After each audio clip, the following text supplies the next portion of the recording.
बात हर 3 साल में 5 साल में होने लगी, लेकिन आपके गांव की सड़क पिछले 7 साल में नहीं बन पाई। उसी तरह से गौशाला तो सरकार के कागजों पर बन गए, लेकिन छुट्टा जानवरों से किसानों को अभी भी मुक्ति नहीं मिल पाई। आप किसी भी सड़क पर जाओ, आप किसी भी चौराहे पर जाओ, आप किसी भी हार और खेत में जाओ तो छुट्टा जानवर आपको मिलेंगे। ये छुट्टा जानवर केवल आपकी फसलें बर्बाद नहीं करते, ऐसे तमाम सांड, हिंसक और आदमखोर हो चुके हैं जो किसानों के ऊपर हमला कर देते हैं, जिसमें तमाम किसान उत्तर प्रदेश की अपनी जानें भी गंवा चुके हैं, जिनके परिवार और घरों के सामने भुखमरी का संकट पैदा हो गया।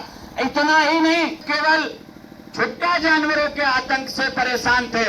इस क्षेत्र में आपका जो महमूदाबाद बिस्वा क्षेत्र है, जिसके बाद में बहराइच का बॉर्डर शुरू हो जाता है।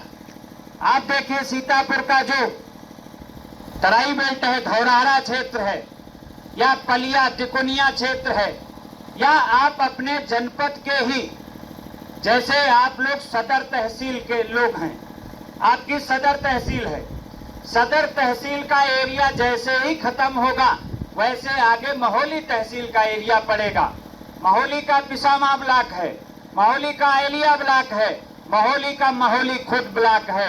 जिन ब्लॉकों में, जिन जगहों पर आप देख रहे हैं इस समय गांव में भेड़ियों का आतंक, बाघों का आतंक, गुलदारों का आतंक, तेंदुए का आतंक, तमाम जंगली हिंसक जानवर जो मांसाहारी होते हैं, जिनकी भूख सिर्फ मांस खाने से ही बुझती है, वो चाहे जानवर का मांस हो या किसी व्यक्ति का मांस हो, उनको मांस ही चाहिए। ऐसे तमाम जानवर हमारे गांव में पहुंच गए हैं, जिनकी चहलकदमी से हमारे तमाम पालतू पशु मारे जा रहे हैं। खेत में काम करने वाले लोग, हमारे खेतों की कोई सीमाएं सील नहीं है, हमारे खेतों की सारी सीमाएं खुली हैं। हम अगर अपने खेत में काम करने गए और बगल के बाजरे के खेत से, बगल मक्के के खेत से, गन्ने के खेत से अगर कोई जंगली हिंसक जानवर निकल आएगा तो हमारे प्राण चले जाएंगे। हम लोग रात दिन चिल्ला रहे हैं कि इन जंगली जानवरों को पकड़ करके इनको जंगल में वापस भेजा जाए,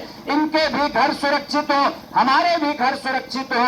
हम लोग और क्या कर सकते हैं? अगर हम लोग खेती किसानी करना बंद कर देंगे तो हमारे घर के बच्चे भूखों मर जाएंगे। हमको 2 वक्त की भूख बुझाने के लिए मेरे पास और कोई भी व्यवसाय, रोजगार, उद्योग नहीं है, इसलिए हमारी मजबूरी है अपने खेतों में जाना।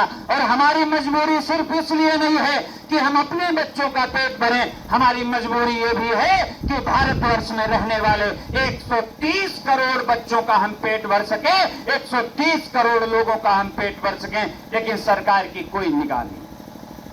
आज वन विभाग के कर्मचारी